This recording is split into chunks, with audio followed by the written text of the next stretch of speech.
بسم اللہ الرحمن الرحیم۔ السلام علیکم۔ لاہور بار اور لاہور ہائی کورٹ بار کے بعد بلوچستان بہاولپور بار ایسوسیشن نے بھی 27ویں آئینی ترمیم کو مسترد کر دیا ہے، اور انہوں نے کل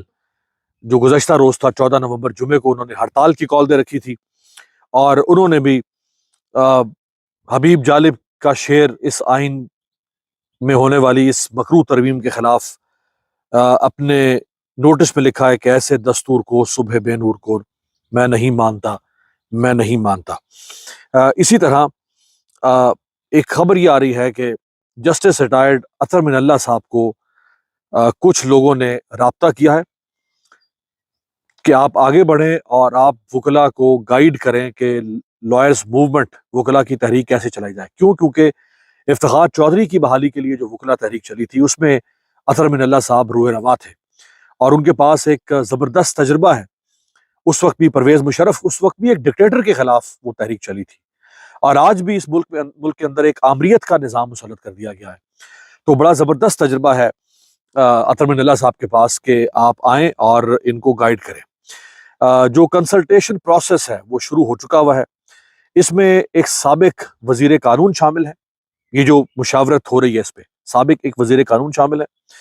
اس میں 7 ریٹائرڈ ججز شامل ہیں، اس کے علاوہ اس میں ایک ریٹائرڈ چیف جسٹس شامل ہیں،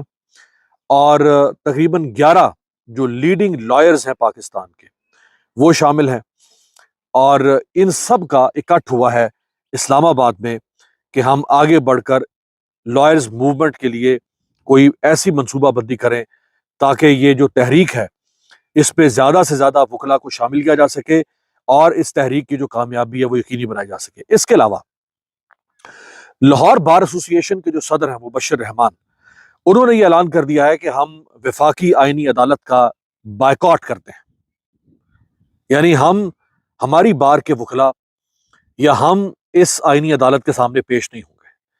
یہ کتنی تذلیل ہے اس آئینی عدالت اور اس میں بیٹھے ہوئے ان ججوں کے لیے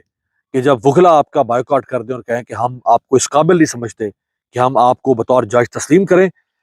یا اس عدالت کو تسلیم کریں اور ہم آپ کے سامنے پیش ہوں۔ اس کے علاوہ Lahore high court bar association نے 27ویں آئینی ترمیم کو سپریم کورٹ میں چیلنج کرنے کا بھی اعلان کر دیا ہے۔ ایک درخواست پہلے سپریم کورٹ میں جا چکی ہے اسد رحیم ایڈوکیٹ کی، اور ان کے ساتھ 5 اور وکلا ہیں۔ ایک اور درخواست سپریم کورٹ میں وہ جا رہی ہے